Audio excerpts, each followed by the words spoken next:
ఇక పశ్చిమాసియాలో ఉద్రిక్త పరిస్థితులు నెలకొన్నాయి. ఇరాన్పై అమెరికా, ఇజ్రాయెల్ దాడులతో పాటు ఇరాన్ ప్రతీకార దాడులతో దద్దరిల్లుతోంది. ఖమేనీ మృతికి ప్రతీకారంగా జెరూసలేం, దుబాయ్, గల్ఫ్ కంట్రీలపైన దాడులకు దిగుతోంది.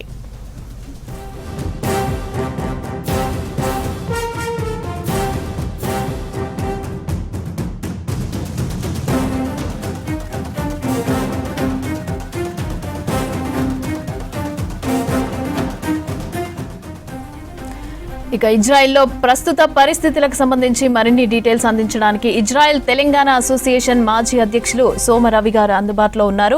వారితో మాట్లాడదాం. నమస్తే అండి. నమస్కారం అండి. ఇప్పుడు అక్కడ పరిస్థితి ఏ విధంగా ఉంది? అంటే బాంబుల దాడి జరుగుతోంది. సో సిచ్యువేషన్ ఏ విధంగా ఉంది? నిన్నటి నుండి ఇప్పటి వరకు చాలా సార్లు మేబీ మోర్ దెన్ 10 times బాంబులు దాడులు జరిగాయి. సైరన్స్ మోగాయండి. సైరన్స్ వచ్చిన ప్రతిసారి కూడా మాకు ఫోన్ కు అలర్ట్ వస్తుంది. ఇన్ ఫ్యూ మినిట్స్ లో మిసైల్స్ రావచ్చు, మీరు బంకర్లకు వెళ్ళి జాగ్రత్తగా ఉండడం మెసేజ్ వస్తుంది. రాగానే విత్ ఇన్ 1-2 minutes లోపల మేము బంకర్లకు వెళ్ళి బంకర్ లో ఉంటాము. ఆఫ్టర్ 10-20 minutes తర్వాత మళ్ళీ బయటకు వచ్చేస్తాం. ఓకే, ఇప్పుడు అక్కడ మరి ఇజ్రాయెల్ ప్రభుత్వం సాధారణ పౌరులకు అంటే ఎలాంటి అడ్వైజరీ ఇచ్చింది, ఎలాంటి హెచ్చరికలు జారీ చేసింది, ఏ విధంగా ఉంది అక్కడ? మనం అడ్వైజర్ అంటే ఏం లేదండి.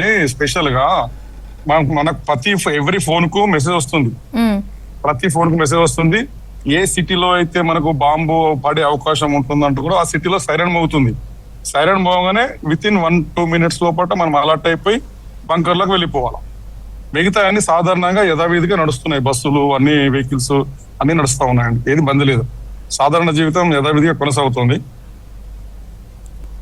ఓకే, ఫుడ్ అండ్ హెల్త్ ఎమర్జెన్సీకి సంబంధించి కూడా ప్రభుత్వం ఎలాంటి ఏర్పాట్లు చేసింది? అలాంటి అవసరం లేదండి. అట్లాంటి పరిస్థితి ఏం లేదు. అంత తీవ్రమైన పరిస్థితి ఏం లేదు. అన్ని ఓపెన్ ఉన్నాయి కదా.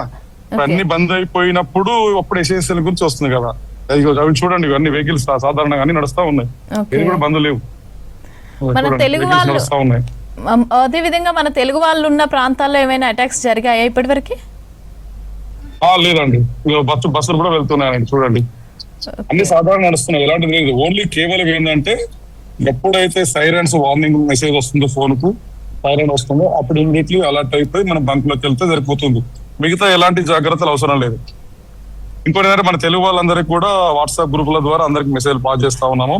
ఎక్కువగా ఫోన్స్ యూజ్ చేయొద్దండి. ఫోన్స్ మాట్లాడడం కానీ, ఇయర్ ఫోన్స్ పెట్టుకోవడం కానీ వాడకండి. ఎందుకంటే 4 years బ్యాక్ ఇలాగే ఫోన్ ఆమె కేరళకు చెందిన ఆమె భర్తతో ఫోన్ లో మాట్లాడుతూ సైరన్ ని గమనించకపోయేసరి మిసైల్ వచ్చి కొట్టేసి చనిపోయింది. సో అలాంటి ప్రమాదం ఉంటుంది కాబట్టి ఎక్కువ ఫోన్స్ ఇయర్ ఫోన్స్ తో యూజ్ చేయొద్దని అందరికి చెప్తా ఉన్నాం. మెసేజ్ రాగానే ఇమీడియట్లీ 1-2 minutes లోపల బంకర్లకు వెళ్ళిపోతే సరిపోతుంది. ఈ 2 జాగ్రత్తలు తీసుకుంటే సరిపోతుంది. మిగతా ఎలాంటి జాగ్రత్తలు అవసరం లేదు. ఓకే, తెలుగు వాళ్ళ కోసం ఇండియన్ ఎంబసీ అదేవిధంగా ఇజ్రాయెల్ తెలంగాణ అసోసియేషన్ ఎలాంటి చర్యలు తీసుకుంటుంది అక్కడ? ఇండియన్ ఎంబసీ కూడా నిన్ననే అందరికి సర్క్యులర్ జారీ చేసిందండి. అనవసరంగా బయటకు ఎవరు వెళ్ళొద్దు. ఈ డోర్లు కానీ, కిటికీలు కానీ అన్ని క్లోజ్ ఉంచండి. అన్ని జాగ్రత్తలు తీసుకోండి. ఏదైనా ఎమర్జెన్సీ ఉంటే కనుక ఇమీడియట్లీ ఎంబసీకి కాంటాక్ట్ కమ్మని ఎంబసీకి సంబంధించిన ఫోన్ నంబర్స్, ఈమెయిల్ ఐడి కూడా అన్ని సర్క్యులేట్ చేశారు. దాన్ని కూడా మేము వాట్సాప్ గ్రూప్ల ద్వారా మన తెలుగు ప్రజలందరికీ కూడా సర్క్యులేట్ చేయడం జరిగింది. మేము కూడా వాట్సాప్ గ్రూపుల్లో కూడా ఒక్కొక్క గ్రూప్ లో 1000 మంది అట్లా ఉంటారు. మేము ఒకటే చెప్తున్నాం, నెగ్లెక్ట్ చేయొద్దు. సైరన్స్ వచ్చినప్పుడు సైలెన్స్ రాగానే ఇమీడియట్లీ బంకర్కి వెళ్ళిపోండి. ఫోన్స్ ఎక్కువ యూజ్ చేయకండి. అంటే ఇయర్ ఫోన్స్ పెట్టుకొని మాట్లాడడం కానీ, ఈ వీడియోలు చూడడం కానీ అట్లాంటివి చేయకండి. ఈ 2 జాగ్రత్తలు తీసుకుంటే సరిపోతుంది. ఓకే, ఇంకా ఎన్ని డేస్ ఇది కంటిన్యూ అయ్యే అవకాశాలు ఉన్నాయంటారు ఈ సిచ్యువేషన్? పర్టికులర్ గా చెప్పలేము కానీ మినిమం 1 week అయితే ఉంటుందని ఎక్స్పెక్ట్ చేస్తున్నాము. ఇప్పుడు ఈ ఖమేనీ చనిపోయారు కదండి, అక్కడ ఖమేనీ స్థానంలో కొత్త ప్రభుత్వం ఏదైనా ఆల్టర్నేటివ్ గవర్నమెంట్ వస్తే ఇదంతా సాధారణ పరిస్థితికి వస్తుందండి. అలా కాకుండా ఈ ఖమేనీకి సంబంధించిన ప్రభుత్వమే కొనసాగింది అనుకోండి, అంటే వాళ్ళకి సంబంధించిన వాళ్ళు, అప్పుడు ఇది కంటిన్యూషన్ అవుతుంది. అది ఎన్ని రోజులు వెళ్తుందని చెప్పలేమండి. ఇప్పుడు ఖమేనీ చనిపోయాడు, ప్లస్ ఇంకా ప్రముఖులు కొంతమంది చనిపోయారు కాబట్టి వాళ్ళు ఇప్పుడు ప్రతీకార దాడులు చేసే అవకాశాలు ఉంటాయి. సో ఇది ఎన్ని రోజులు అనేది మనం చెప్పలేమండి. Okay, schools, colleges and offices work purpose కూడా ఏమైనా కంటిన్యూ అవుతున్నాయా, లేకపోతే హాలిడేస్ ఏమైనా ప్రకటించడం జరిగిందా? లేదు, ఓన్లీ స్కూల్సే బంద్ ఉంటాయండి, మిగతా అన్ని కంటిన్యూ అవుతాయి. ఓన్లీ స్కూల్స్ ఒకటే బంద్ ఉంటాయి. ఓకే, పిల్లల కోసం ఏమైనా ఎమర్జెన్సీ ప్రకటించడం జరిగిందా? పిల్లలకి కావచ్చు అండ్ ఓల్డ్ ఏజ్ వాళ్ళకి కావచ్చు. వాళ్ళక్కడ స్పెషల్ గా ఏముండండి, ఇప్పుడు స్కూల్స్ లో కూడా బంకర్స్ ఉంటాయండి. ఇప్పుడు స్కూల్స్ క్లాసెస్ నడిచినా కూడా ఎవ్రీ స్కూల్లో కూడా బంకర్స్ ఉంటాయి. సైరన్స్ వచ్చినప్పుడు వాళ్ళు కూడా ఇమీడియట్లీ లోపలికి వెళ్ళిపోవడమే. స్పెషల్ గా అంటే ఏముండదు, ఓన్లీ బంకర్లకు వెళ్ళడం ఒకటే పరిష్కారం. ఇంకా సైరన్స్ గమనిస్తా ఉండడం, బంకర్లోకి వెళ్ళడం, ఇంకా వేరే జాగ్రత్తలు ఏముండవు. ఆ సైరన్స్ వచ్చిన తర్వాత ఆఫ్టర్ 10-20 minutes తర్వాత మళ్ళీ ఇప్పుడు మనం బయటకు వచ్చేసి పని చేసుకుంటాం. ఇప్పుడు నేను రోడ్డు మీదే ఉన్నాను, సైరన్స్ వస్తే ఇమీడియట్లీ లోపలికి వెళ్ళిపోతాను అట్లా.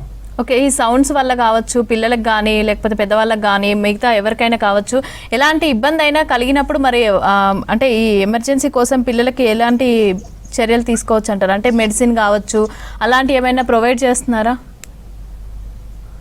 అలాంటిది ఏం లేదండి స్పెషల్. అంటే ఓన్లీ అంటే ఎక్కడైనా ఇన్సిడెంట్, ఇప్పుడు ఎక్కడైనా మిషాలు వచ్చి పడ్డది అనుకోండి బిల్డింగ్ లో, ఇమీడియట్లీ అంబులెన్స్ వచ్చేస్తున్నాయి, వాళ్ళకి తీసుకొని ట్రీట్మెంట్స్. వాళ్ళ దాదాపు ఇప్పుడు ఒక 80-90 మందికి ఇంజూరీస్ అయినాయి మొత్తం దేశం మొత్తం. రైట్, థ్యాంక్ యూ అండి. Okay, thank you.